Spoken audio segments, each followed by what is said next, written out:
push it through. This 3 minutes will also give us time to send it out. Pressing go live.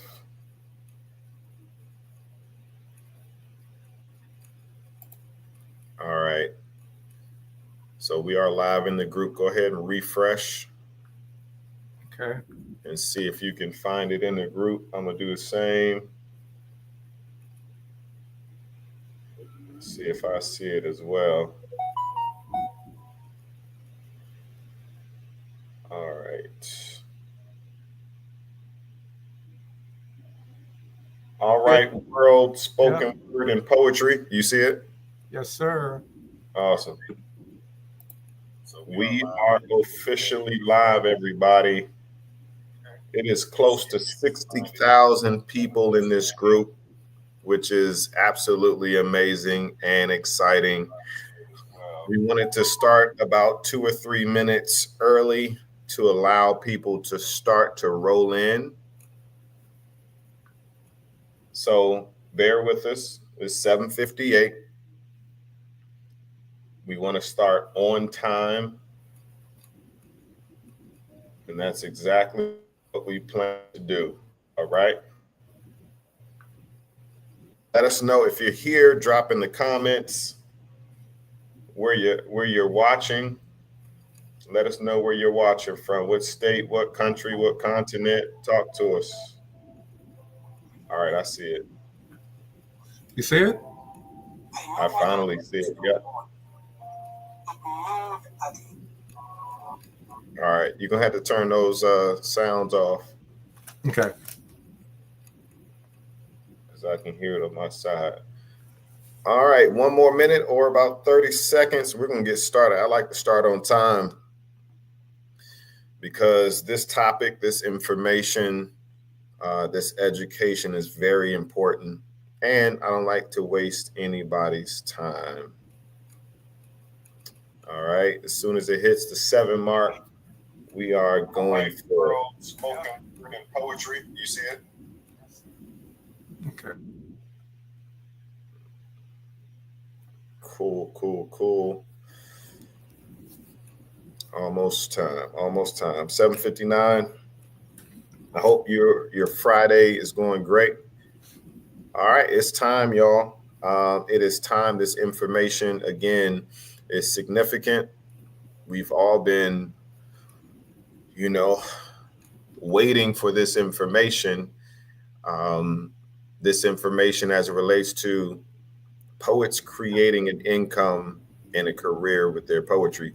First off, I want to say thank you to Antoine Simmons here for linking and partnering with me, or allowing me to partner with him in this amazing Facebook group. To have close to 60,000 poets from around the world is not a small feat. Mm-hmm. And for him to receive my DM, my Facebook DM, to accept that message in saying, "Hey, this is what I talk about. This is what I teach. I would love to do this in your group," and for him to say yes, kudos to you, brother. You want to just say something real quick? Oh yes, I want to say it's definitely a pleasure to have a guest here. To have a person who's involved in poetry and business also, and it's my honor to have you be a guest and talk about poetry as business. And I'm a student also, and I'm just listening. So that's pretty much what I have to say. So I look forward to the conversation. Beautiful. Well, let's get started, y'all. Let's get started. So let's kind of start from the beginning. All right. And what does the beginning look like? The beginning looks like for us, ultimately, is what people have been saying and what we've been saying to ourselves for a long time. People have been saying that there's no money in poetry. It's not possible to create a career or even just to make $1 in poetry. Um, and I want to come today to share with you that that statement is not true at all. Poetry is so valuable. Poetry is so valuable to the point where organizations see the value, companies see the value in your art, because poetry is a creative way, an attractive way to present a message. And if you ask yourself, how many people need that? Like who needs a creative way, attractive way to present a message? Everybody. Everybody has a message, and everybody feels their message needs to be heard. But the problem is, it's not the easiest thing to do to present a message that resonates with people, right? You know, there are organizations who do great work and put out a great message, but the way they put it out doesn't hit the hearts of people, so it doesn't hit the minds of people either, right? So they need us. They need poets to help them disperse their well-intended information audience. Like their message is so important to people, but because the organization doesn't put it in such a way that it connects with people, it doesn't hit. And the organizations are like, man, what do we do? And I'm telling you that you are the solution to that. Your ability to wield words and make people feel, and the fact that you tell stories and incorporate lived experiences, the fact that you are able to incorporate facts, opinions, information, education, all into one poem is a valuable superpower. All right. So here tonight, you're wondering, all right, so what is he saying? What is he saying? How can we make money though? How can we make money with our poetry? How is this possible? Well, it's possible because people, the average person, the average organization, does not know how to create a message that connects with people. The organization, will pay you to do that for them. They'll pay you because, one, they have the budget to pay you, and they're already spending money, and they're used to spending money in a certain amount for celebrities, right? We know they get deals to do and contracts to do commercials and to help them get their information out there, or their product or their services. Well, you have that same ability and you have that same value. All right. So let's get to the how, y'all.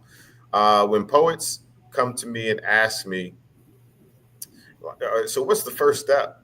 What's the first step in this? My response always is, it's important to professionalize yourself.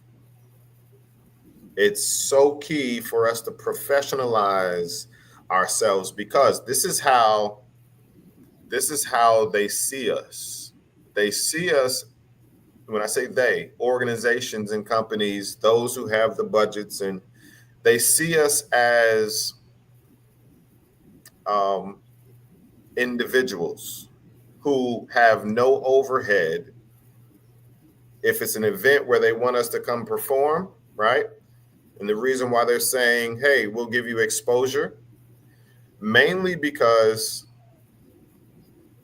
we have not shown ourselves to be the professional or the entity that they're used to working with.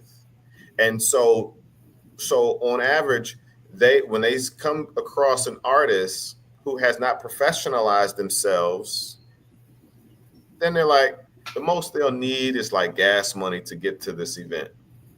So that's why we'll give them $50 or $25 or and they have not done the work to establish themselves. So they'll take anything.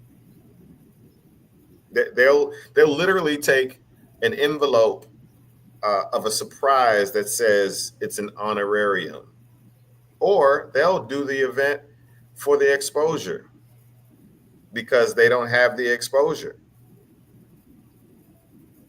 right? So it's super important for us to know and understand it only benefits us and the way we present ourselves to make that transformation from poet to poetry business owner. Now, here's the disclaimer there. There's two types of poets. There's two poets, right? One poet that chooses, it's a decision, chooses to do poetry for the love and self-expression, and I champion that. I promise you I do.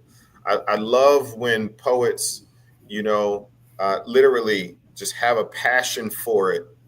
And you know how we say poetry saved our lives, right?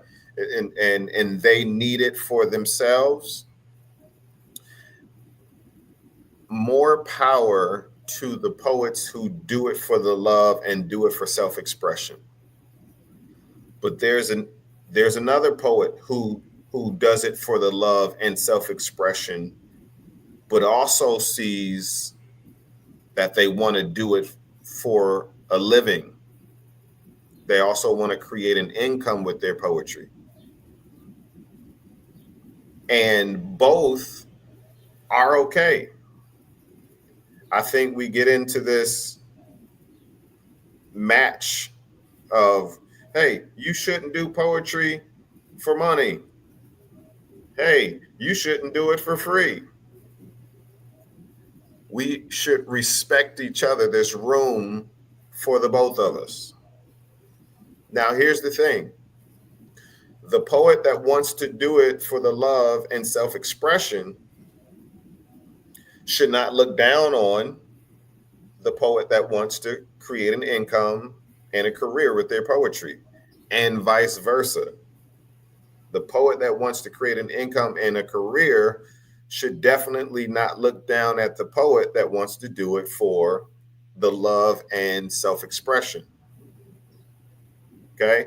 Now that we have that kind of cleared up there's room for both the poet that loves poetry and just wants to do it for the love, and there's room for the poet that wants to create that career, right? Now, this is what we're talking about. We're talking about this poet right here that wants to do poetry for the love and self-expression and create a career and an income. That's what we're talking about right now. Now, here's what I'll say also. For that poet who is choosing to do it for the love and self-expression only, there's still time and room for you to make that switch if you choose to. But if you don't choose to, don't also complain about not getting paid. I'm going to be very upfront and transparent with you. All right. So it's all a decision, but it's a beautiful opportunity to have options. We have options now, because before we were all forced to just do it for the love and self-expression, because we didn't see any other way to do it. And here's the reason why we didn't see that. Here's the reason why so many people since the beginning of time have said that there's no money in poetry. Here's why. And I know you've been wondering why does poetry seem to be the stepchild of the art form of art?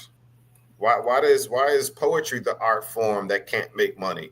Why can singers make money? Why can rappers make money? Why can dancers make money? Why can visual artists make money? Why can't poetry and poets make money? Here's why. Because since the beginning of time, literally, because poetry is in the Bible, Psalms is full of poetry, right? Since the beginning of time, it's been the poetry community only.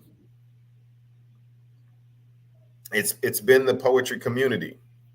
And if you think about the word community, to break it down in the smallest form, it means to commune. A place and a space to commune, to come together, fellowship, share, feel the feels, all of the above. Now, a community is where we live and reside. Okay? But there's no money in a community. Just follow me for a second. There's no money in a community because think about where you live. You live in a neighborhood. You live in a complex, right? And the only people in that complex making money are the landscapers. Let me know if I'm making any sense to you. You can comment. I encourage you to comment as I go along, and I'll address your comments and your statements. All right. Right. So you live in a neighborhood, you live in a complex, right? But you leave out of your community to go where? Into an industry. You leave out of the community to go into an industry to make money. But forever, we've been trying to find the money in a community where there's no money. The only money in that community is to circulate around the community, to keep the community going. That's what the money in the community is for. Analogy wise, is to keep the grass cut, to allow us to come together and have some food. And right, if you think about an open mic, it's if it costs anything, it's $5 or $10, and it's for the venue, it's for the feature, it's for the highlight performance, right? So say, okay, so if there's no money in the community, how does the poet make money? There's the poetry industry that is in its infancy. Poetry and poetry community is ancient. It's old. It's been here again since the beginning of time. But the poetry industry is in its infancy. It's still young. It's not established yet. So that's what we're doing. If you see at the bottom, that's what we're doing at the Poetry Business Network, building the poetry industry. If you think about, let's just take one industry, the plumbing industry, right? We know it's an industry because everybody knows a plumber. And if you don't, it's not hard to find one. Okay, so the poetry industry has not been built yet, or it's not fully established yet, because having 3 or 4 successful poets does not make a poetry industry. And here's the thing, we might know more than 3 or 4, but what confirms an industry is the people outside of the industry that know of those professionals in said industry. I'm not a plumber, but I know plumbers, and I know where to find a plumber. All right. So people outside of poetry, a lot of them can't name successful poets. A lot of us as poets can't name successful poets like that are doing this for a living and thriving and succeeding. So it's very important that we begin now to build the poetry industry, but it starts with each poet establishing themselves. Do me a favor, y'all, and just drop where you're from in the comments for me. Drop in the comments where you're located. I want this to be as interactive as possible. I don't do lectures. I'm not a lecturer. All right. So I want to be able to make this as a dialogue as much as possible. All right. Do me that favor. Drop in the comments where you're located, and let's talk. Let's talk. I want you all to interact with me and as I go along. All right. So this is a good thing, y'all. This is a good thing. So we have the poetry community. We've had it, right?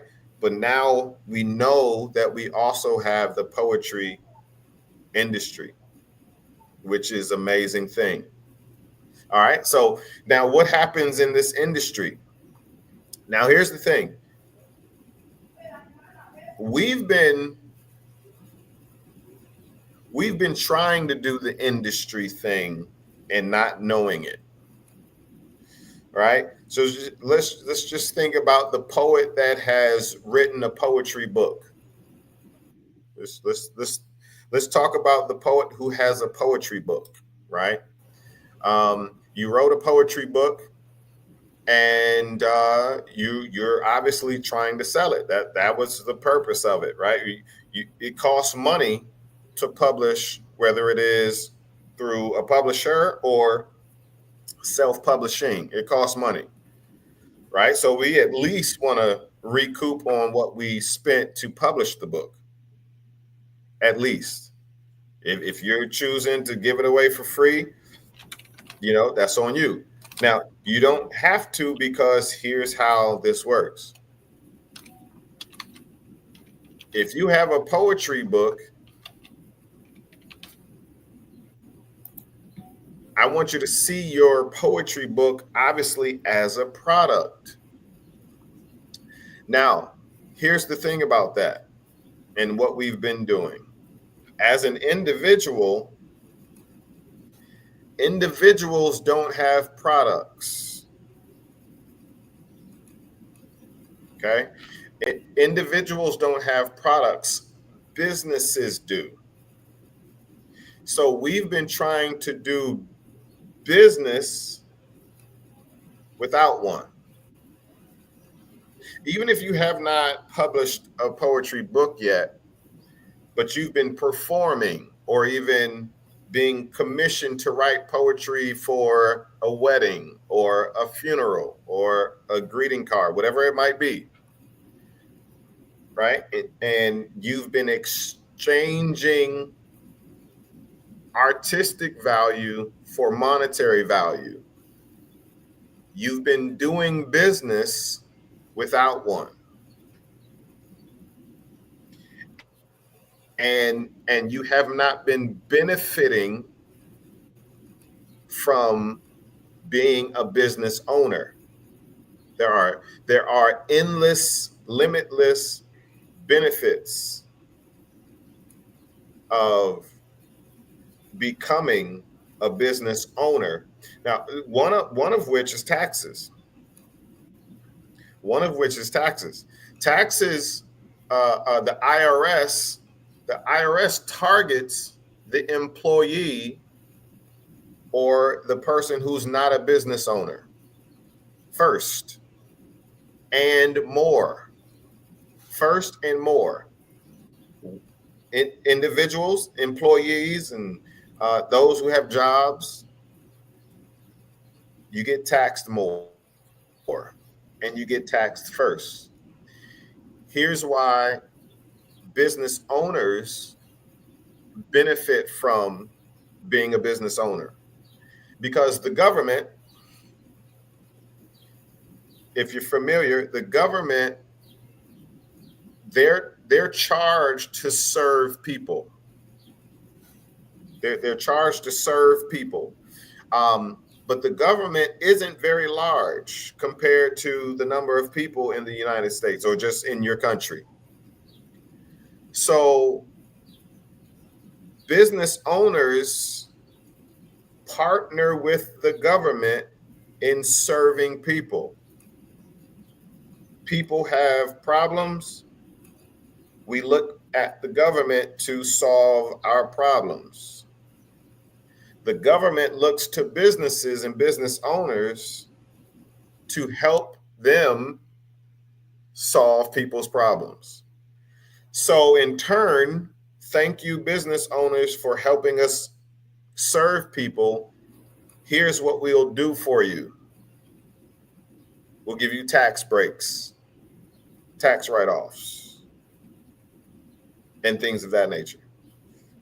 Right? That's why I'm able to write off this hat, my uniform, this empty office that I have that I just moved into, my cell phone, my car, you name it. When I'm at a cafe doing work, when I'm at a restaurant, when I travel for work and put on poetry events around the country and around the world, those are tax write-offs because I'm serving people in partnership with the government. Right? So the individual suffers because the government, again, targets and charges the individual, the employee, first and the hardest. Now, what am I saying?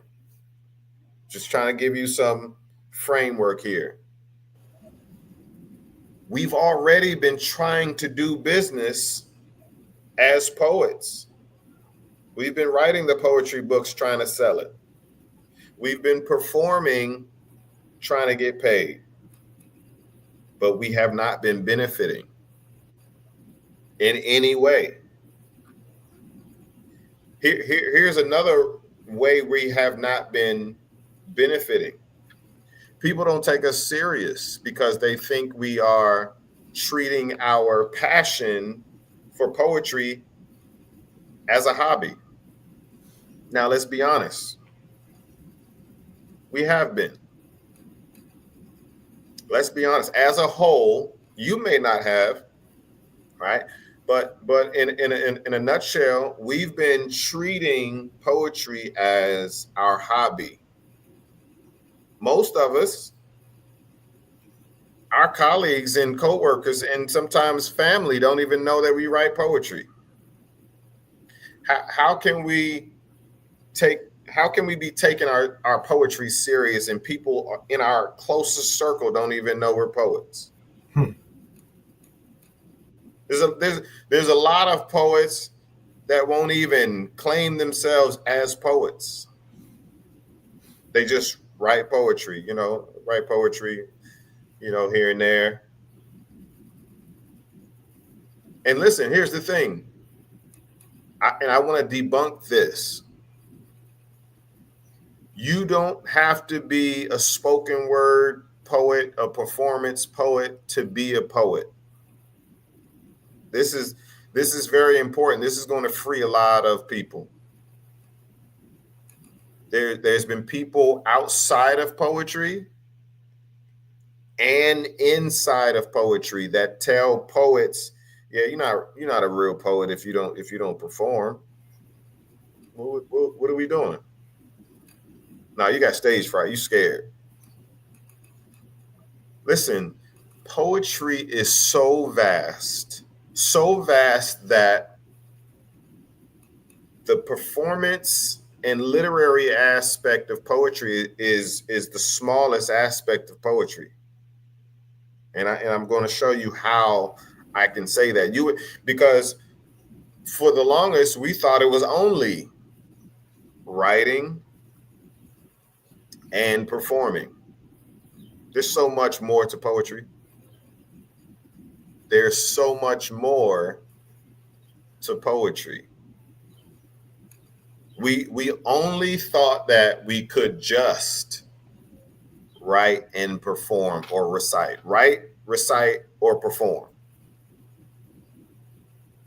I can't wait. I'm getting really excited to share with you all of the functionalities of poetry. Poetry is very functional. All right. So I still don't see any comments. You see any comments down there? I see a bunch of them. Yeah. Hold on, let's see. Yeah. Oh, wow. You see them? Yeah, I see it now. Okay. Yeah, you gotta respond to them. And some of them. Got you. My apologies, y'all. Man, it's like 9 of them, something like that. They're still coming in. I got you. So we got Michael Hernandez said, "I'm not a poet, but I'm from Wichita Falls." Welcome, Michael. We got we got Miss Hinton out in Illinois, Chicago, Illinois. I got an event in Chicago in August. Would love to invite you to. It's a poetry contest. We got Lady Vice speaks from Ohio/Texas. Rolisha Davis in Nebraska. Awesome. All right, cool. Y'all there with me. All right, beautiful. There you go. My apologies. For whatever reason, the comments are not coming on the back end of Facebook. So good thing I got my phone hooked up. And let's keep on going, y'all. So again, do me a favor and connect with me. I know y'all are soaking in the information. So I love that, but I would love to also interact with you. All right. So drop some questions down as I'm speaking, right? And that I want to make sure that you get as much. Okay, cool. I want to make sure that you get as much value as possible. And I'm hitting the points that you've been wanting me to hit. All right, cool. Good stuff. Good stuff. Let's keep on going, right? So we've been doing poetry. Beautiful. We've been doing poetry for a long time, and poetry has saved our lives. I think we all can say that. It not only our lives, but our minds. Poetry has saved our lives and our minds, right? Now, here's the best part about that. If poetry saved your life, then you can use poetry to save somebody else's life. Now, how valuable is that? Talk to me in the comments. How valuable is that? If poetry can, I'm gonna say it again, if poetry can save your life, if it saved your life, for a lot of people, it saved you from letting it all go, right? And many times it came indirectly, or it came as an assignment in high school, or whatever your origin story was. As a matter of fact, in the comments, drop when and how did poetry come in for you? Do that for me. Thank you for letting me know where you're located. But let me know when poetry came in for you and where and how, if you will. All right. For me, it was an assignment. It was an assignment in first grade where we were tasked to create a poetry book, not just write a poetry book, but create one from scratch. I'm talking about the binding, everything, get felt material. So it's the jacket of the cardboard that is the hard back, right? Get the stapler and staple the pages in it and then write the poetry, or I can't remember the order. But for me to remember that and take that and run with it and ultimately create a full out business and international community of poets called the Poetry Business Network because of a poetry assignment in the first grade. How powerful is that? Okay. So it's super important for those of us who are choosing to create an income and create a career with our poetry to establish ourselves and make the transformation from poet to poetry business owner. Why is that transformation so important? 10th grade, Relisha Davis said, 10th grade, a friend wrote a poem and I was like, I can do that, and have been ever since. I initially thought I was going to be a rapper after high school. However, I felt like I was missing something. Got you. Yeah. Yeah. I'm loving the origin stories. Y'all know, like Marvel, the origin, or whatever movie there are that do sequels and prequels, the origin stories, right? But that transformation is so important because, again, how do these companies and organizations see us when we have not made that transformation? This is how they see us right here. This is us. This is them. And this is us looking at them. Hey, I have a poem. Will you let me perform at your conference, at your event, at your church, at your school? Yeah, sure. We love poetry. Okay, great. Right. And our question is always, no, we won't even ask that question. I was going to say our question always is, what's your budget? But we just hope and pray that they say they're going to give us anything, because here's the level. Here's the separation. Because we don't feel like we're on their level, right? We don't have the budget. We don't have. Here's the problem with this separation. Because they're established and we're not, we don't speak their language.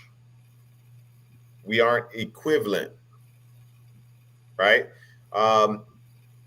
Even though our art is valuable, probably more even valuable than their organization, we have not packaged ourselves up and established ourselves to rise to their eye level. They see us as, oh, that's cute. You got a poem. Beautiful. We would love to have you on our program. Here's what we'll do for you. We'll get you in front of a bunch of people. That's what you want, right? You want attention, right? For your little hobby. You want eyes on what you do.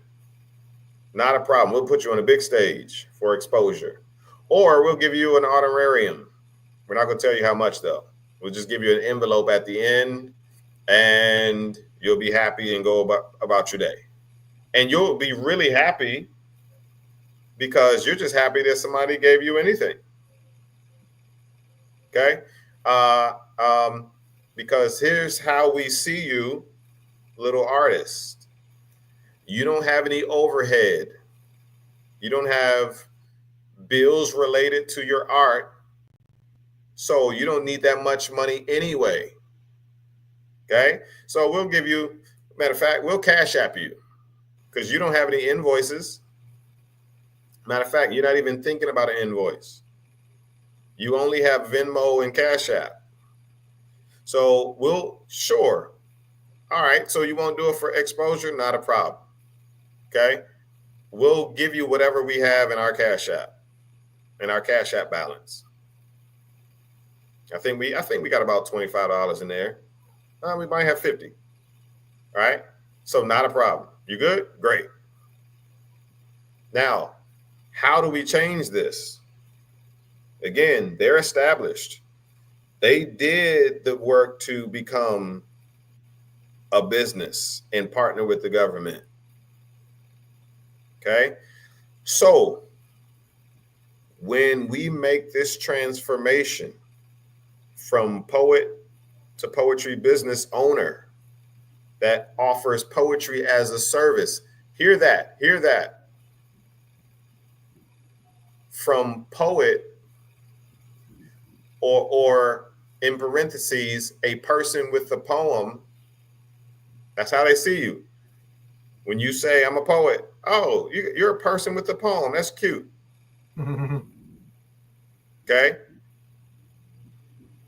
When you make that transformation, you rise up to their level and begin speaking their language, and they begin to respect you as their equal.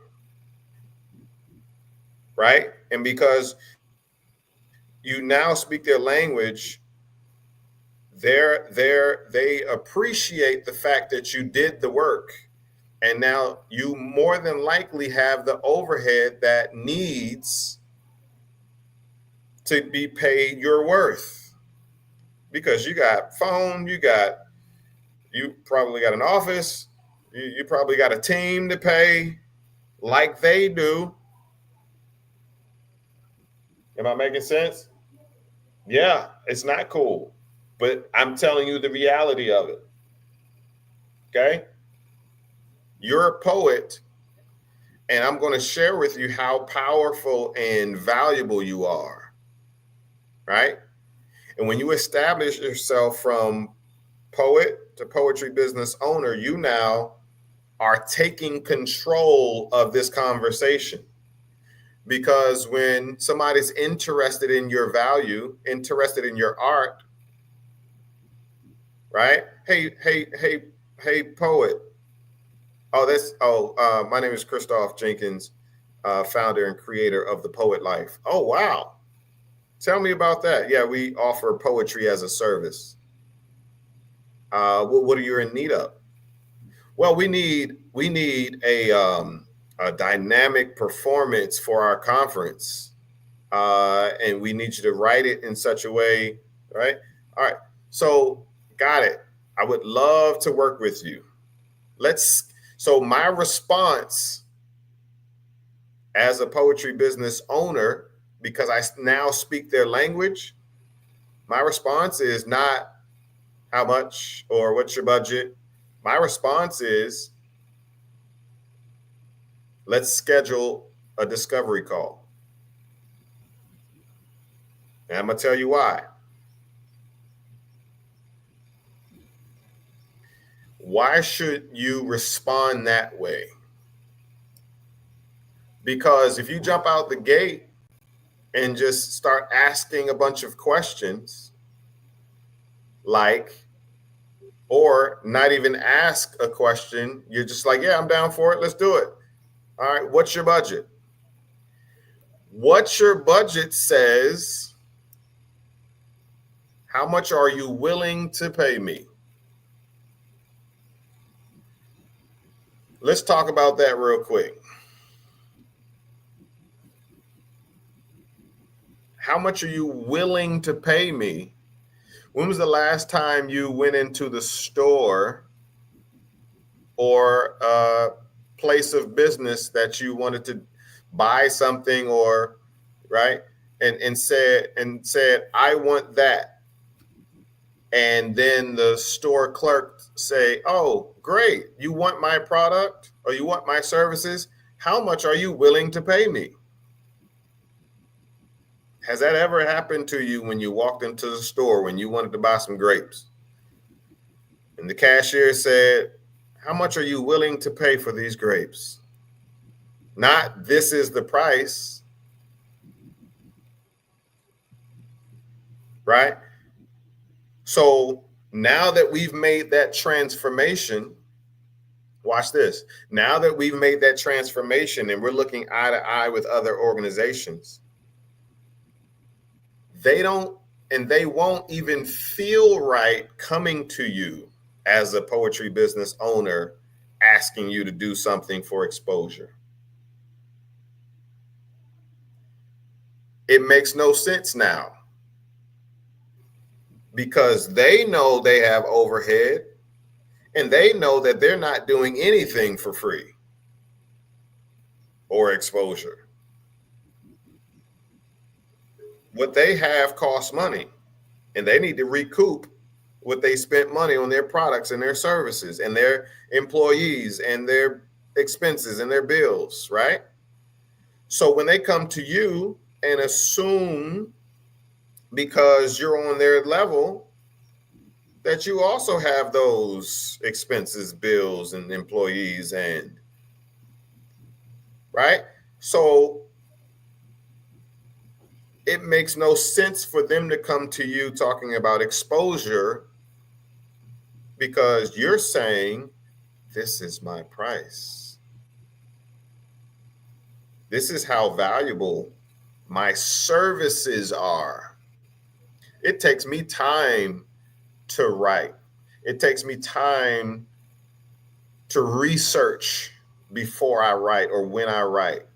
It takes me time to stand in front of that mirror and commit to memory. It takes me hours to get this poem down pat. And honestly, I'm not finished when I commit it to memory because that doesn't mean I have it in my body yet. I haven't embodied the poem yet because spoken word is different from anything else. Spoken word is when you're able to articulate that, game changer. When you're able to articulate why what you do is so valuable, they're like, oof, I can't wait for this experience because that's what you give off, an experience. You don't just recite a poem. You make people experience your superpower. Right? So what's really awesome is when you walk into that room or those different rooms, and that's what we're talking about here. Because as a poet, we think we're only welcome at open mics. I love open mics, but we feel as though that we're only welcome in poetry spaces. But when we make that transformation from poet to poetry business owner, we're welcome in all spaces. We're able to walk in all spaces with our head held high, saying who we are and what we have to offer. Because the best thing about being a poet is because you're a poet, you're so much more than a poet. I know that sounds like that makes no sense. But because you're a poet, you're more than a poet. All right, let me break that down for you. Because you're a poet, you're a copywriter. What's a copywriter? Someone who writes copy, captions and content and website text and social media copy, right? Because you're a poet, you're a copywriter. Because you're a poet, you're a speech writer. Because you're a poet, you're a songwriter. Because you're a poet, watch this, you're an event planner. How does that make sense? How does that make, how am I an event planner? Drop in the comments if you've ever helped put together an open mic or a poetry event. Real quick, drop in the comments if you've ever put together a poetry event before, right? And check this out, even if you've never done that, you're in the poetry community. So you have a network of poets who have.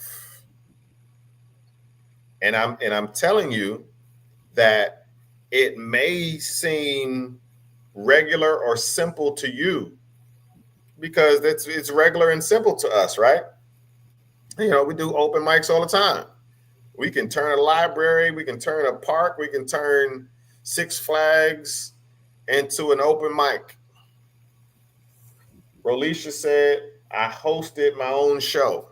So Rolisha, whatever you do in the poetry community, you can pick that up and package it and present it well,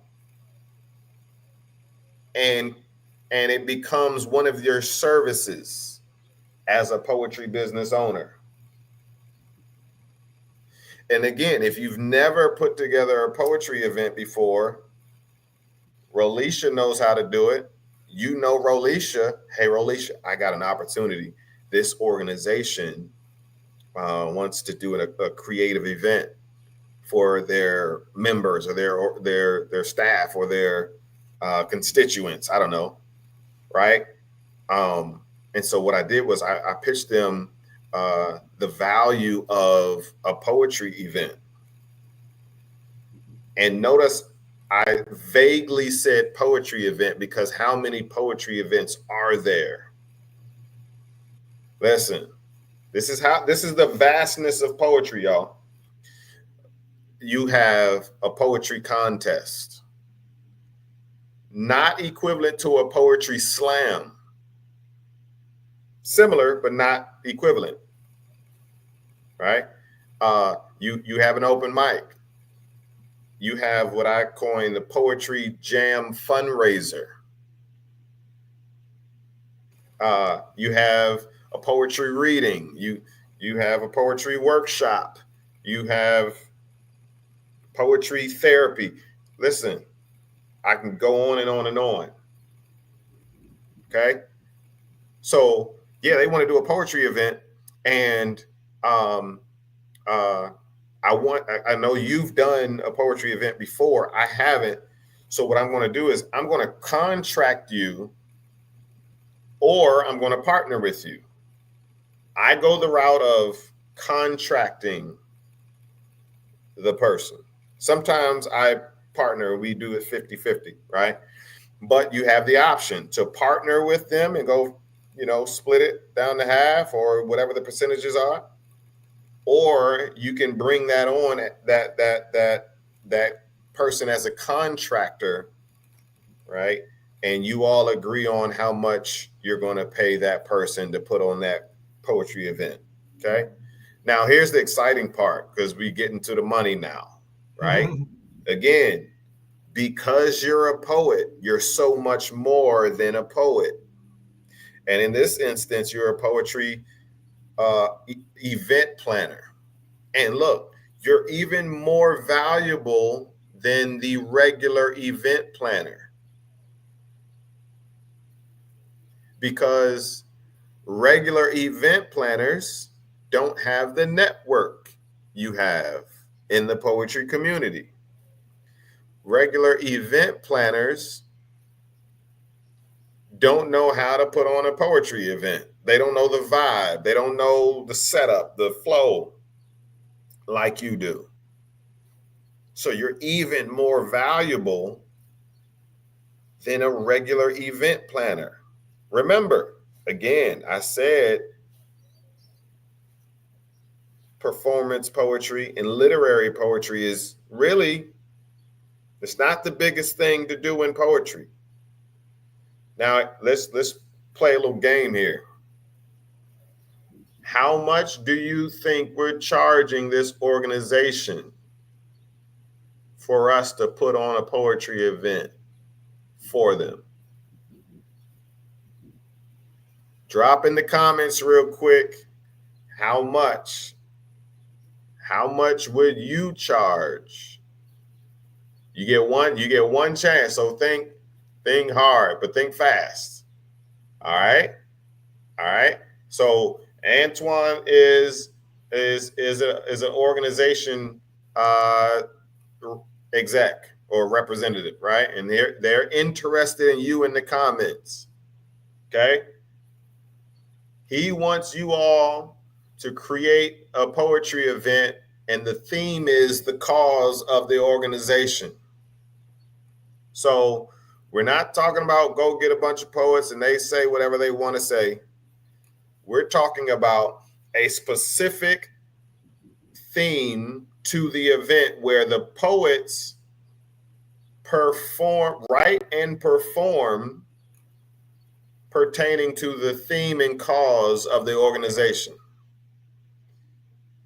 Okay, we got 1,000. Latanya D. Truth Hinton said 1,000. I like that number. We getting up there. How does that feel to say 1,000? Okay, Rolisha said 5,000.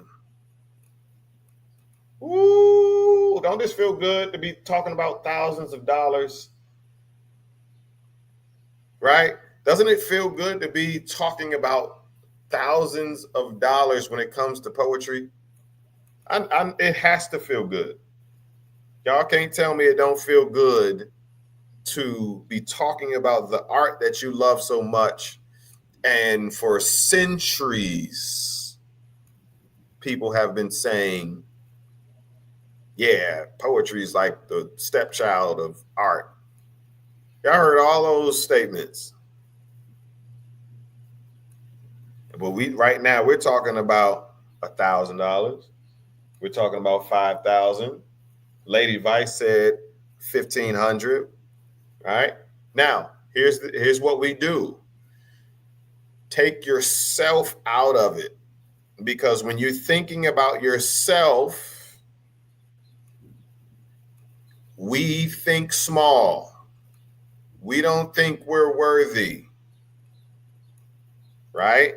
We only think we're worth exposure. That's what they've been telling us forever.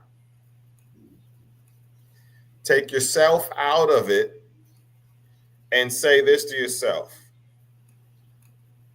I hosted Georgia. Oh, Georgia Me's, that's family. I hosted Georgia Me. Her fee was $5,000 plus hotel and expenses. Yeah, for sure. That's family right there. Man, when you next time you talk to her, tell her you spoke to her nephew, you know. All right, that's family. All right. So take yourself out of it, because again, we've been conditioned to believe that we're not worth this amount of money, right? Okay. Let's say they didn't come to us and they went to an established event planner. How much do you think that event planner, that established event planner that's been doing it, how much do you think that event planner is going to charge for that same event? Drop that in the comments real quick. Drop that in the comments. How much do you think that event planner will charge that organization? And notice, they're going to charge the organization because they have the control. They're not saying, how much are you willing to pay me? No, the event planner is saying, this is how much I charge. This is how much you're going to pay me to put on this event, because you can't do it. or you don't have the time to do it? Drop in the comments, how much is that established event planner going to charge? Yes, indeed. I see what you did there. Makes sense. Now 10,000. Lady Vice goes from 1,500 to 10,000. You see where I'm going with this here? Take yourself out of it. Take your self-doubt out of it. Take your conditioning to believe you're not worth it out of it. And you charge what your counterpart would have been charging. You charge what an established just an event planner would have been charging. Okay? So, I love this exercise because it forces us to look at ourselves and how we've been looking at ourselves. Okay?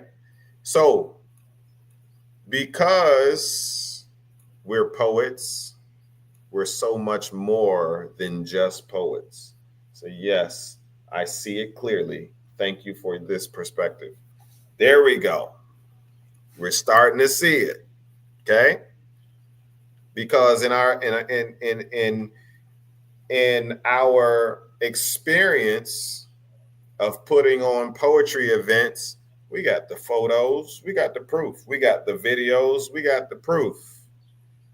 We got the testimonials from our attendees, right? So here's my testimony. 3 or 4 years ago, so roughly 2021, right? I'll even go back before that. In 2012, a friend of mine, a close friend of mine who I grew up with in church, he was diagnosed with osteosarcoma cancer. That's bone and connective tissue cancer, right? Freshman year at Coppin State University, his leg locked up. Okay, again, bone. He went to the hospital, come to find out, unfortunately, he had cancer. He fought long and hard for 7 years, right? Didn't start writing poetry until he was diagnosed with cancer. What does that say to you? He found the functionality and the peace in poetry. He found poetry to be a coping mechanism, a place to level set his mind, but also a way to inspire himself, but also inspire others. And ultimately, and unfortunately, when he passed in 2012, a way to create a legacy. When he passed, I collected his poetry that chronicled his journey with cancer and published his book. Okay? When he passed, I published all of his poetry and put it into a book. It's called The Fight of My Life. His name is Justin Islar. You can purchase the book on Amazon. Okay? The Fight of My Life. His name is Justin Islar. And so a year later, I wanted to do something for his family, because what's also crazy is he passed on January 2nd, 2012. So 1212, meaning every new year, his family has to relive and not be able to celebrate a new year because they're grieving heavily, right? So I wanted to do something for that first year anniversary. I wanted to make sure that they were surrounded by love and family and friends.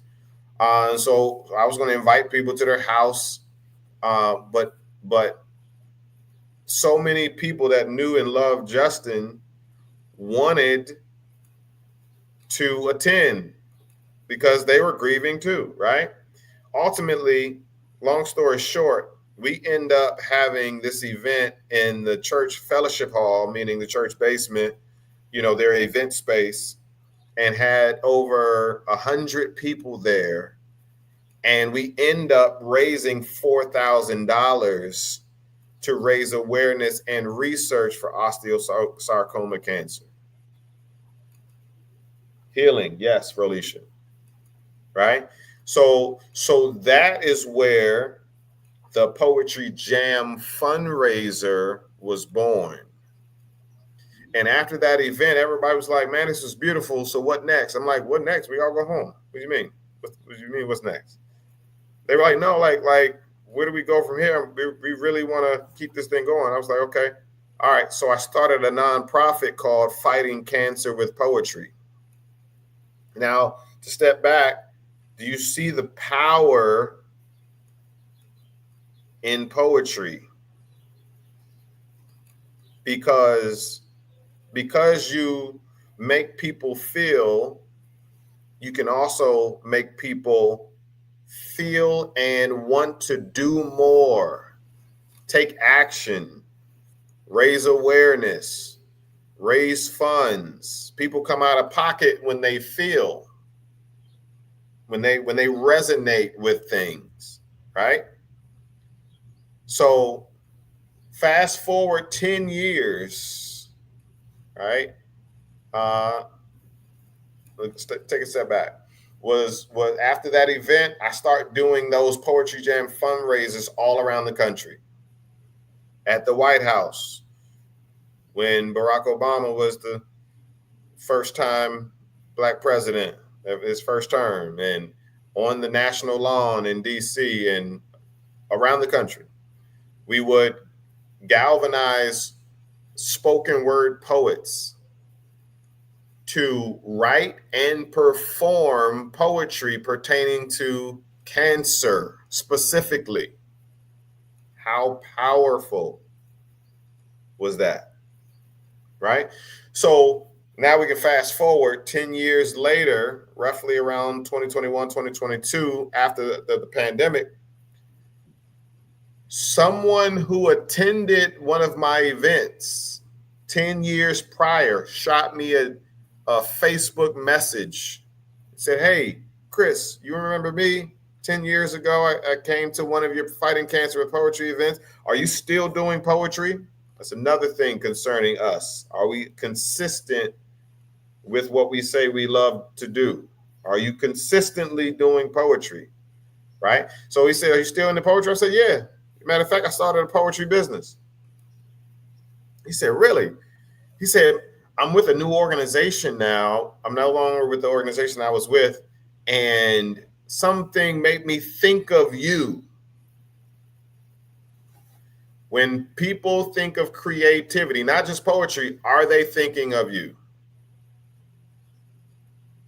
Are people thinking of you when they think of creativity? Because poetry is synonymous to creativity. But if they don't know that you're a poet, they're not thinking of you. Okay? So again, he said, are you still doing poetry? Yes, most definitely. Well, my organization wants to do, I pitched to my organization for us to do what you did with Fighting Cancer with Poetry. But in this case, it's tobacco control. Can we do a poetry, not a Poetry Jam fundraiser, but let's do a competition. What if we did a poetry contest? Can you do that? Can you create an event? And I had never done it for somebody else. I was creating the events, but I've never created an event for anybody else. And I said to myself, man, of course, if I could do it for myself and for the community, then I could do the same thing for an organization and get paid for it. He said, great. So how much? And I didn't have an answer right that second. My response was, let's schedule a call. Because I needed time to do some research. I needed time to think. I needed time to figure out how much I was going to charge so I don't shoot myself in the foot and say that I can do this thing. And then because of my self-doubt, I charge too low and then I end up coming out of pocket. Because you still got to get it done. You said that amount. When the venue costs money, when the venue costs at least $500 to $1,000, when the photographer and the videographer costs close to $1,000 in total, when the catering, or depending on where you have it, costs almost $2,000, right? That's why it's so important to schedule that discovery call. One, because that's what businesses are used to. They don't just say a number, especially not for a service, because it varies depending on the requirements. That discovery call is the requirements gathering call. These words might sound familiar at your 9 to 5.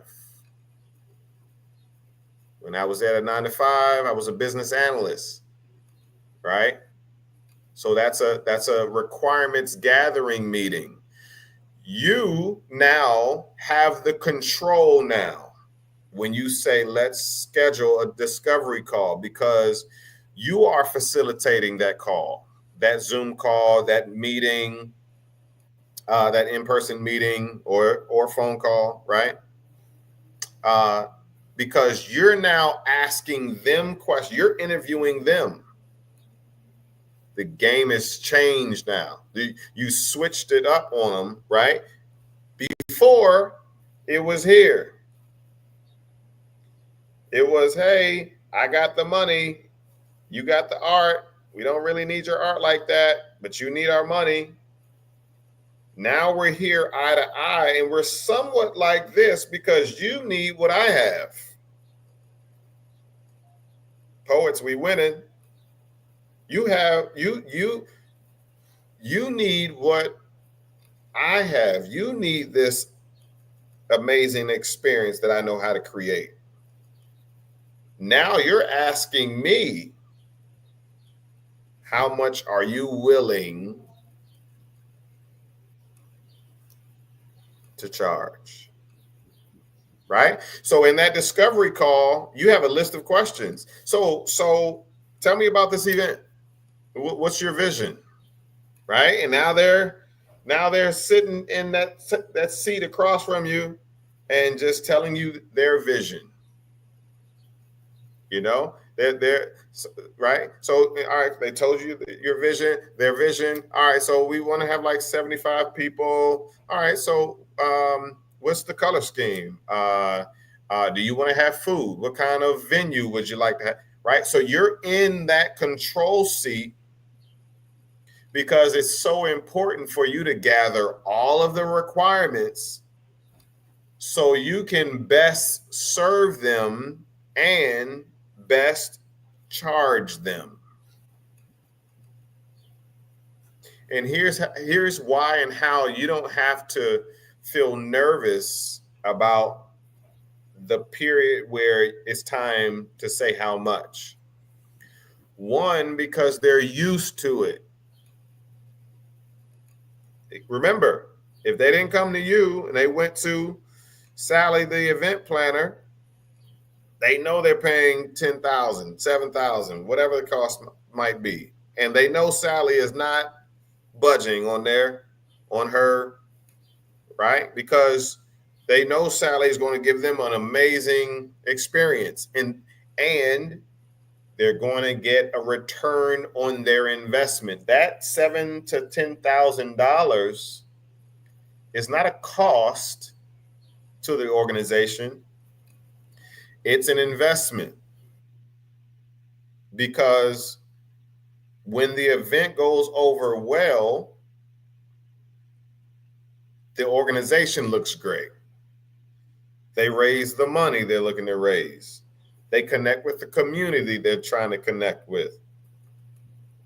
They also get photos and content. They get videography that will then be on their website, that will then be on social media.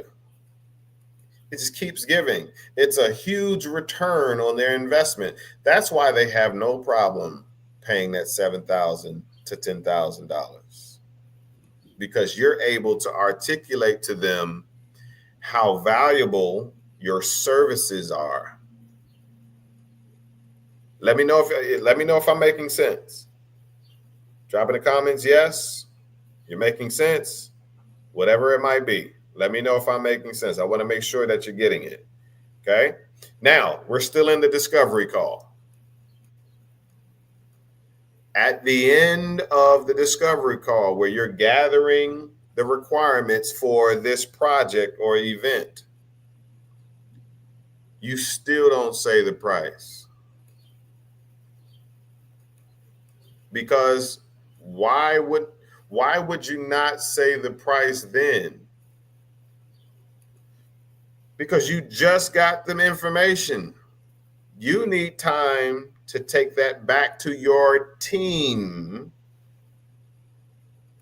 They don't know you don't have a team. They don't know you're solo. Right? Thank you for this time. Thank you for this meeting. I really appreciate it.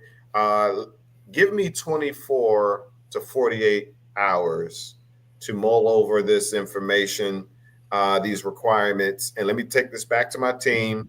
And what we'll do is we'll email you a proposal and an invoice. Man, how powerful is that? How game changing is that for you? Now let me settle you a bit. I know I said Sally is established and you don't feel established. You are, though. You know this world. They don't. Again, even if you've never put together a poetry event, you know Rolisha, who has. You know so-and-so, the poet, is amazing at putting together open mics and poetry events, right? So you're able to leverage their skills and experience. This could be your first day in poetry. You're able to leverage so-and-so, the poet's years of experience because you brought them onto your team. Now you're a veteran at putting together poetry events, right? So now you're more confident. You know this event is going to be awesome, right? So now you take this information back. I took that information back and I said, how much am I going to charge them? I said, this is my first one. I'm not even going to be greedy. I'm going to try my hand at $7,000. Because again, that or those requirements said, here's the budget, as in not their budget, the budget, the expenses. Videographer, photographer, the host. I got to pay the host. I got to pay the venue. There's a list of expenses, right? Now, but the question that I ask myself first is this: how much do I want to make out of this first? Forget what those expenses are. They're getting the full package. You are making sense to help us make. There you go. Appreciate you. Forget the expenses right now. How much do I want to make? You know what? I want to make at least $3,000 out of this. My profit, I want to make $3,000. And no, that is not greedy. Take that out of your mind. This is business now. That is the going profit for event planning. These event planners are not doing all this work for $2. They got bills to pay. They got a team to pay. Right? They got a house, they got car, they got student loans, so on and so forth. And event planning is nothing to play with.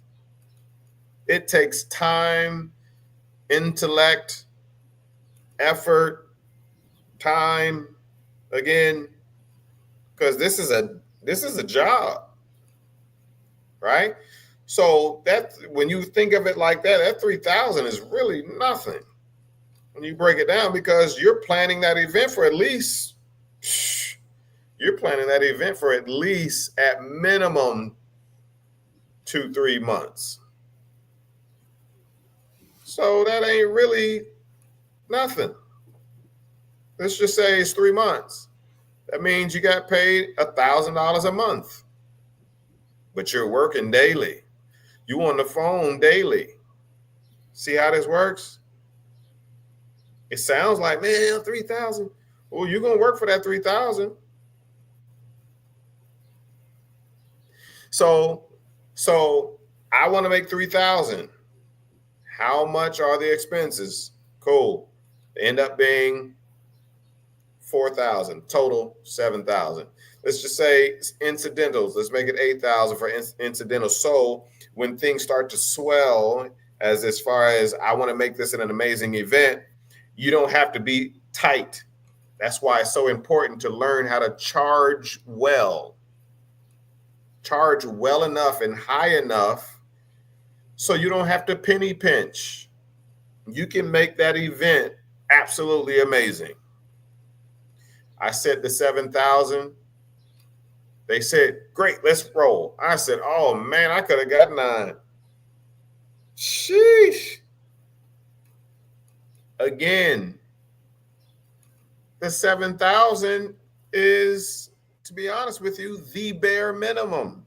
Nobody's planning an event for less than $7,000. Right? But what I did do is establish that relationship. Will it always be 7,000? No. When they see and experience what I'm about to do at this event, yesterday's price ain't today's price, right? So this is the excitement, the exciting part about what you do in poetry. Now, with organizations, the great thing about working with organizations, when they get what they want, when you exceed their expectations, and you will, they want to keep working with you. They're like, what's next? And or when you're planning and working with them, you're also looking for the holes in their establishment, in their process. And you're thinking of ways to creatively solve their other problems. So when you see those holes in their process, in their organization, again, where do you come across these events? Got you. Very good question. Keep coming with these questions. Keep coming with the questions. I want to make sure you get all of this. All right. Keep coming with the questions. Just as you think of them, type it down there. All right. And sorry, I'm looking at my phone because that's where the comments are. Sorry. Yeah. So you. All right. Let me go ahead and answer your question because I lost my thought. Where do you come across these events? Oh, I know where I was going. When you do well, right? That one event is amazing. They want to keep working with you, right? So when you're in the process, you're doing that one event, you're going to make it amazing. You're also looking at where they need help in other areas creatively. Because here's the biggest thing ever. At the end of the day, it's about creativity, not poetry necessarily. When you come at this as you are the creative mind, it's because you're a poet, you're so much more. Remember that. Because you're a poet, you're so much more. Which means the fact that you can puzzle piece words means you have a creative mind, which also means that you are able to creatively strategize. That also makes you a creative strategist. You can't do what you do with your words and not be a creative strategist, because that's how your brain operates. You can see a thing and see a process and say, you know what? Have y'all thought about doing it this way? You all are trying to get this information to the community, but y'all are still doing an e-blast. Why don't y'all have a podcast? Why don't y'all have a website? Why don't y'all have, you're not saying it this way, right? You're saying it in a more professional way, obviously. And they're like, really? Whoa, what? We've never really even thought of it like that. Yeah, you're still doing an e-blast when you can reach more people with a podcast. Now, when you lead with creativity, you can do a whole lot more of poetry. Why is that the case? Because not everybody is an aficionado of poetry. Not everybody is super excited about poetry like you are. But everybody's excited about creativity. So lead with creativity, and you can do a whole lot more of poetry. All right. So where do you come up with these events and these organizations? Here we go. Thank you, Rolisha. Here's your answer. Here's what I want you to do. And there's a challenge for you. I challenge you, write this down, all right, to take an honest inventory of all the poems you've written. This is your homework, y'all. This is not for me. This is for you. This is going to serve you. Take an honest inventory of all the poems you've written. Okay, good.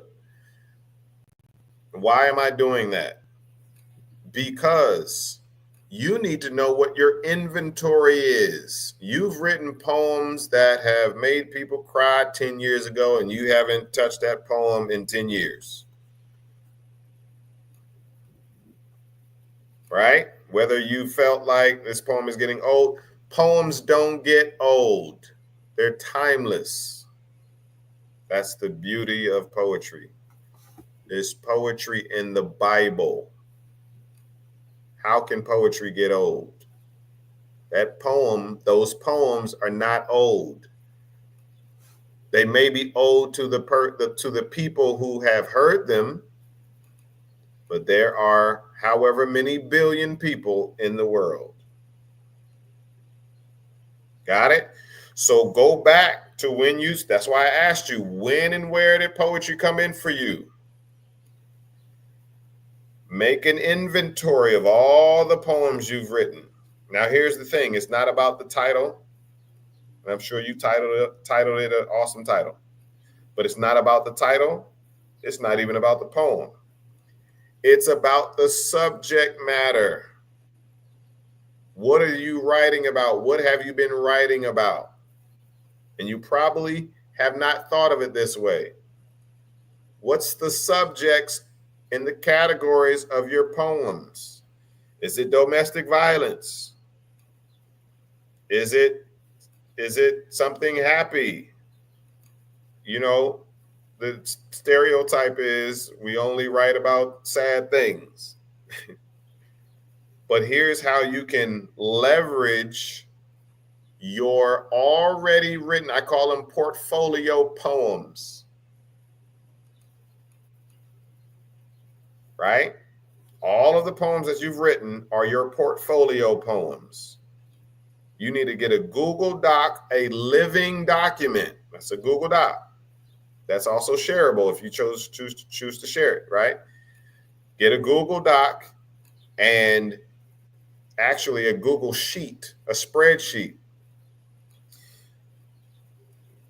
The title of the poem. You can even have a column that says when you wrote it, so it has some backstory.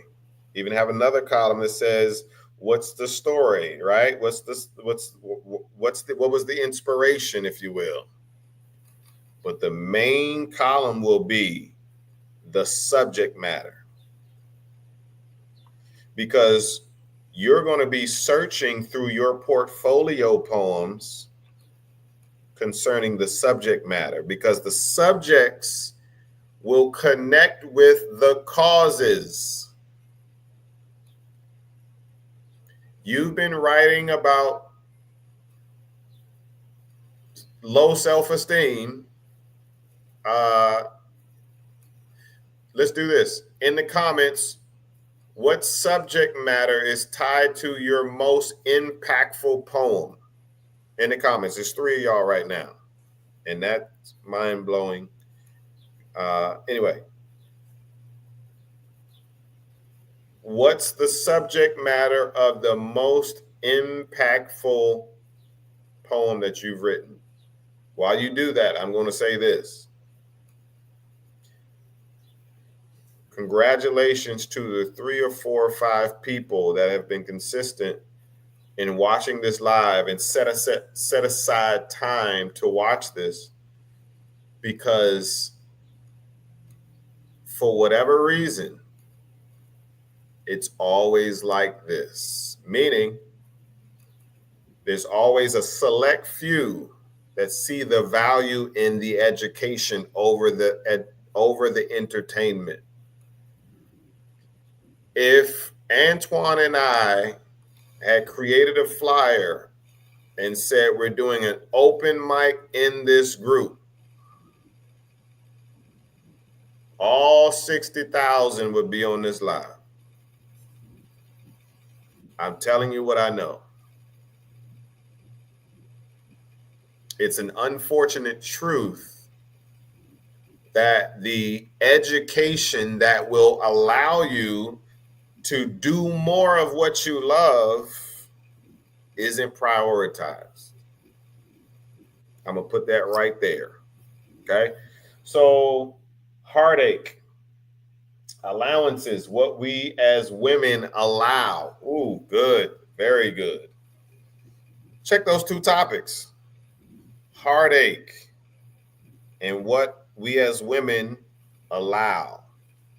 Then now drop in the comments, what type of organizations do those topics link with? What kind of organizations? Women's organizations that are categorized in many different lanes, right? Women's retreats, women's conferences, not just cause organizations. So here comes the events. Now that you know the categories that you're a subject matter expert in, right? That you can speak to through your spoken word poetry. You now can do several things. You now can't go to Eventbrite. You can, let's see, let's do something real quick. Let me share my screen. Let me pull up Eventbrite and show you how to do this thing. Eventbrite. Let's do this real quick. I want to make this as practical as possible. Okay, I got it up. I'm gonna share my screen, present, share screen. Let's do Eventbrite. Let me know in the comments if you can see my screen. You should be able to. It should be at Eventbrite. And I'll probably just wait till okay. Yep, here we go. Let me see if it pops up on my screen on my phone. Let me know if y'all can see my screen.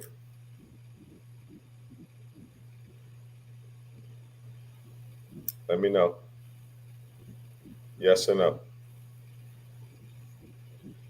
All right. All right. I know you can see it because I can see it. All right, cool. So check this out. Here's an exercise. Let's see. They've changed Eventbrite around a little bit. Events. Let's go home. Here we go. Got it? Yes. All right, cool. Check this out. Again, you know what you have in your portfolio, right? Your poems now have become your products. Drop in the comments. No, I don't need to. You already told me where you're from. So let's just say Illinois. Illinois. No S on it. I see your screen. Okay, cool. Excuse me. All right. It's asking two questions. What type of event? We're going to put women.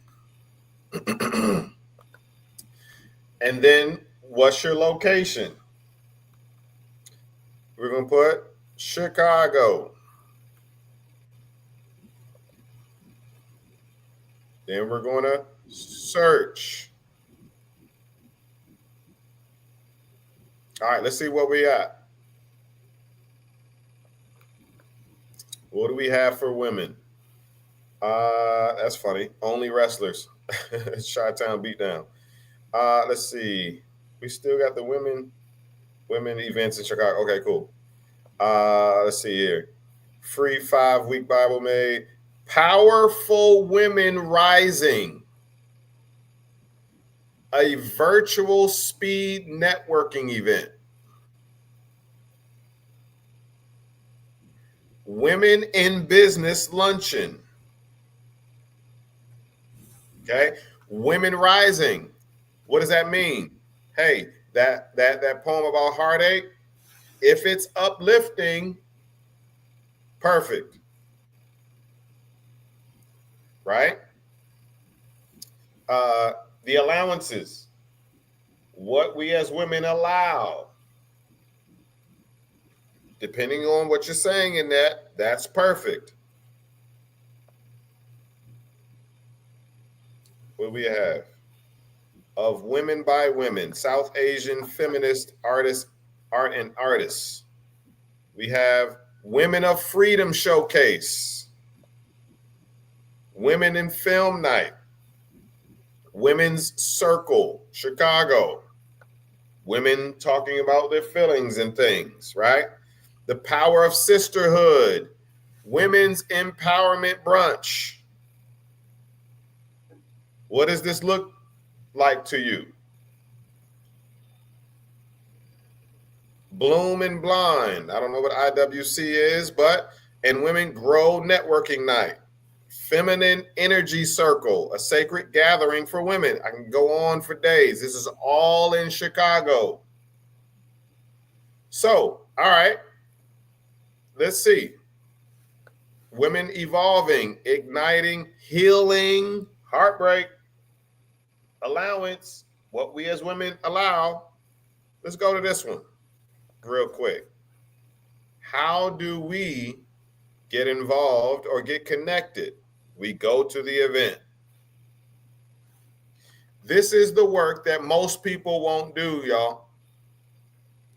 But this is the work that poetry business owners will do. Because businesses don't wait. They don't just post on social media and hope and pray that somebody shoots them a DM. They go and get the work. They go and create predictable income.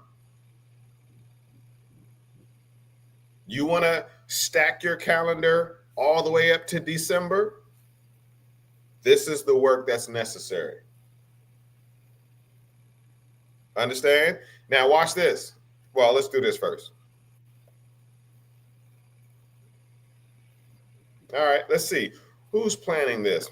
Dr. Lisa Campbell, PhD. Gotcha. Let me see. Let me learn more about this event.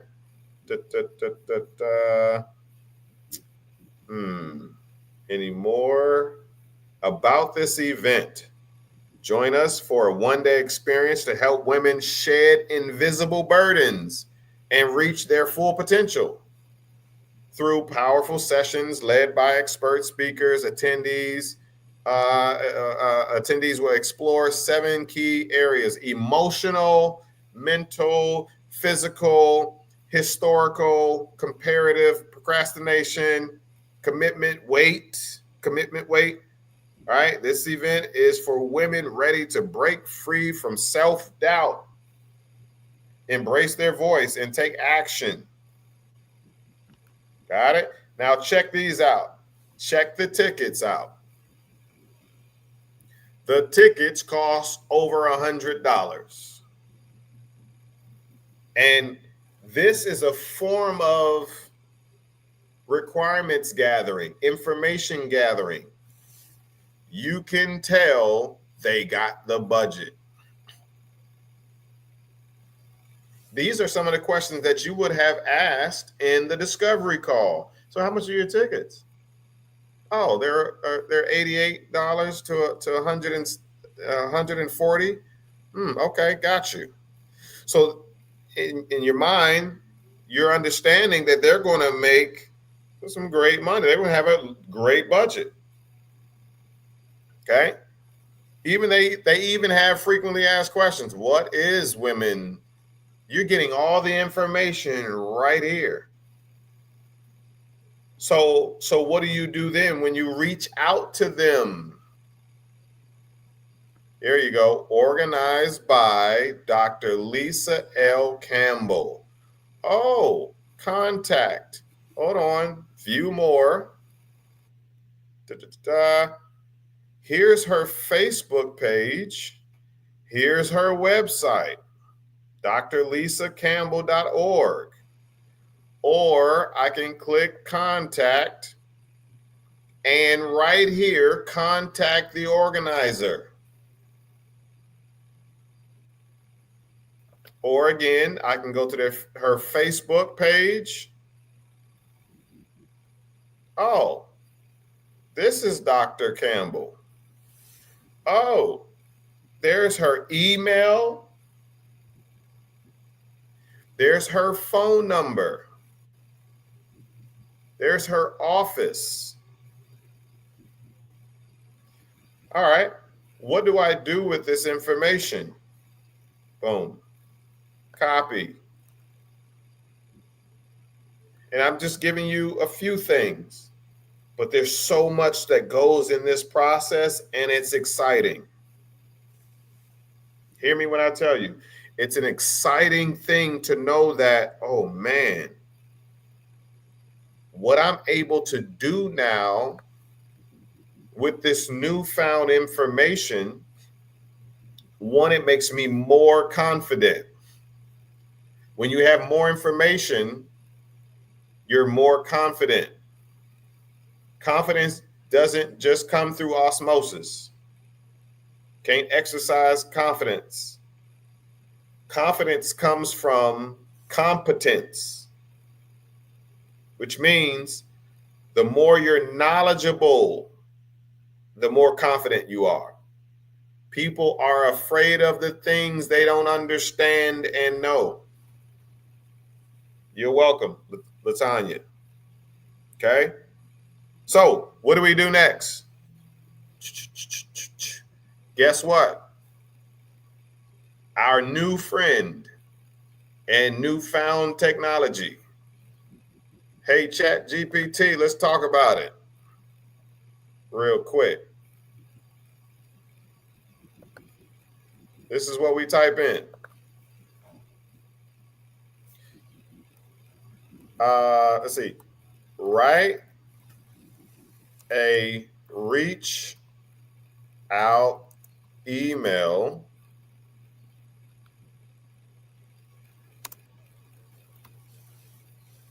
to, let's just say, Dr. What was her name? I forgot her name. Dr. Lisa. I don't know. To Dr. Lisa to inform her that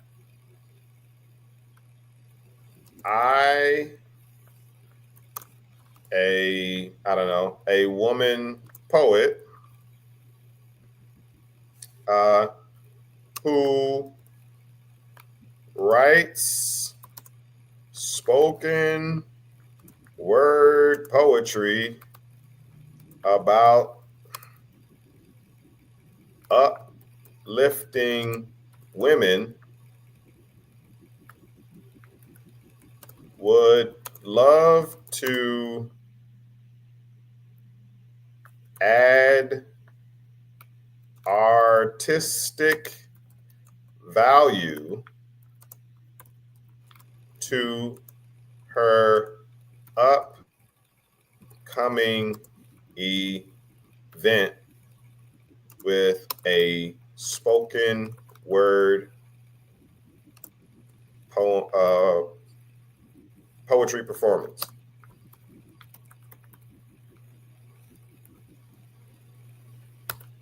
Let's see what it says.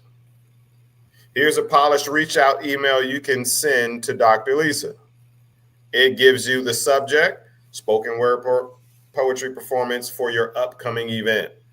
Hey, Dr. Lisa, I hope this message finds you well. My name is so-and-so the poet, or again, so-and-so of Poetry Business LLC. See the difference there?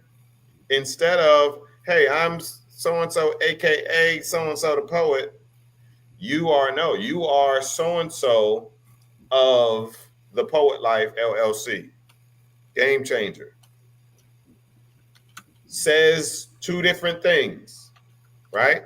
I'm a spoken word poet, or I am the business owner of so-and-so LLC that offers poetry as a service with the mission to uplift and empower women through the art of poetry. I recently learned about you didn't have to say I went to Eventbrite. You simply say, I recently learned about your upcoming event and was deeply inspired by its purpose. I would be honored to contribute to this experience by performing a spoken word piece tailored to the theme and spirit of your gathering. My work centers on or around affirming the strength, resilience, and brilliance of women, and I believe it would add a powerful artistic dimension to your event. If you're open to it, I'd love to connect and learn about your vision, the event, the event details, and how my performance can align with and amplify the message you're looking to share. Thank you for your time and consideration. I look forward to the possibility of collaborating. Here's how I would end it. I would love to see if you have the availability to schedule a Zoom call. Remember, the discovery call. I would love to see if you have the availability to schedule a Zoom call this or next week, putting some urgency on it, right? Her event is coming up. she's going to respond to that, because when she sees it, she's like, that would be so powerful. That would be so powerful if a spoken word poet opened and or closed it, or the intermission. Then watch this. You take it a step further. When you make the connection, right, on that discovery call, and she's like, man, that would be great. You then say, hey, have you thought of doing breakout sessions? Because when I perform, it sparks conversation, right? So instead of just after I perform, they come up to me and we talk. What if we did breakout sessions in relation to this topic and conversation, so they can really pour out, all of that, right? I understand the reasoning behind labeling poetry by subject, to have subject matter needed for certain events. Period, though. For projects, for you alone, period. So one, that your poems, even back in the day, still have purpose. Not just have purpose, but what purpose? What is this poem purposed for? Because at first it was just for me. Me, me, me, me, me. Now you're seeing that if you make poetry more than about you and about others, no limit. Listen, this is what I want to do. We don't have a lot of time, but I had an amazing time in this space. And what's really funny is when I do these workshops, I do 4 hours, because notice we're going on 2 hours. And that same solid 4 or 5 people are right here. And it did not feel like 2 hours, just fully engaged, right? And there's so much to talk about, as you can tell. But I know it's Friday, and, y'all getting ready to go out. But listen, y'all, this is how it's possible. Let me leave you with this part here. Remember, I shared with you the event planner aspect of poetry, right? And you can, in profit, make $3,000. Think to yourself, you don't have to put it in the comments. Think to yourself, how much does it cost to be me? Not me, but you. You're asking yourself, how much does it cost to be me? What does that mean? How much are your bills? And how much do you want to make over top of your bills, right? Basically, how much do you want to make monthly so your bills are covered and you can go live and not live paycheck to paycheck? I'll ask. Drop in the comments how much you want to get paid per month so you can live. Real quick. We got 9 minutes before this is all said and done. Drop in the comments how much you want and need to make. Let's start out with need. How much do you need to make to just breathe, because your bills are paid and you're doing what you love to do? All right.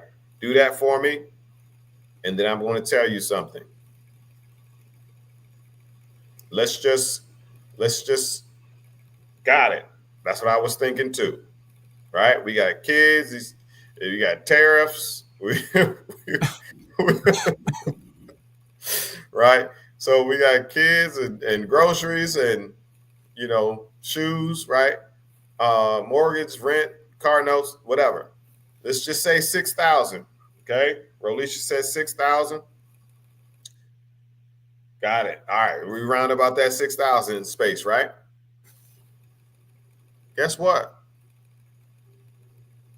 You just paid half of your bills with one event, with one client, which means you can spend majority of your time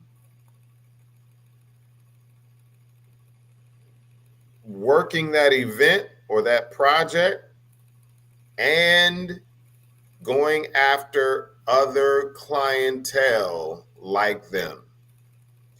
And the easy way to do that is, hey, I'm loving working with you. Do you also have colleagues in organizations that you are connected to that could also utilize my services? Oh, great. That would be awesome. So you can send me that list. Okay, great. Could you also do me a favor? Right? That's well enough right there with that list. But could you do me a favor, kind of put a bug in their ear, let them know that I'm reaching out? I'll do more than that. I'll make the connection. This is what they're saying. I'll make the connection. I'll send a introductory email to my colleague right now, or when I get to my office, and introduce you all.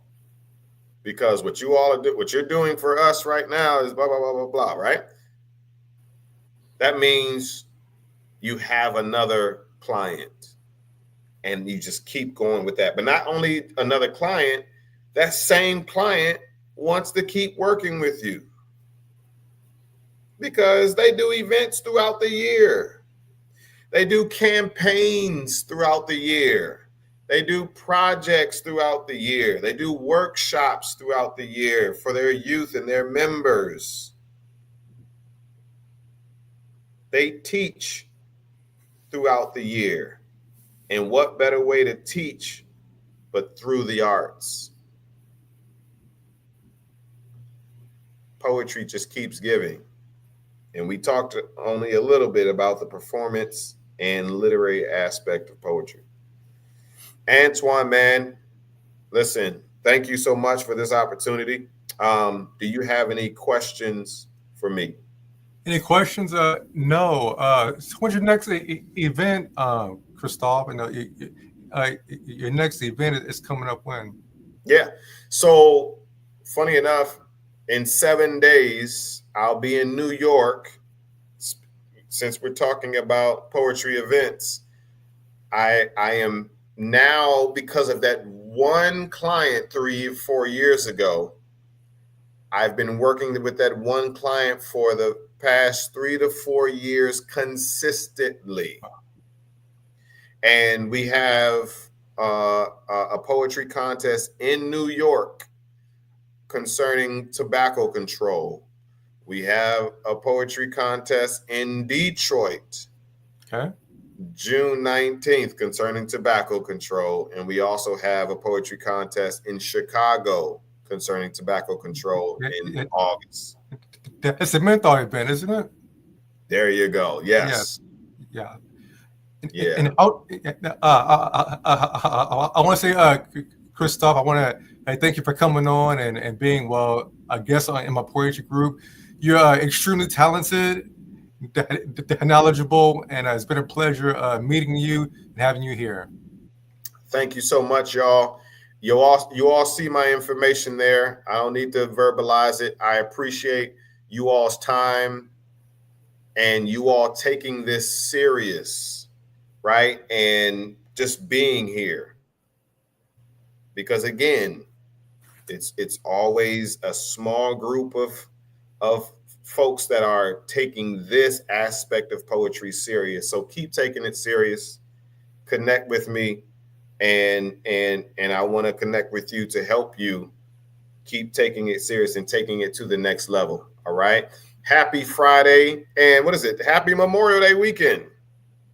All right. Y'all enjoy whatever y'all have planned, cookouts, and just relax and get some rest. All right. Appreciate it. I'm out of here. I'm Christoph Jenkins. It's the Poet Life. All right, guys. Take care.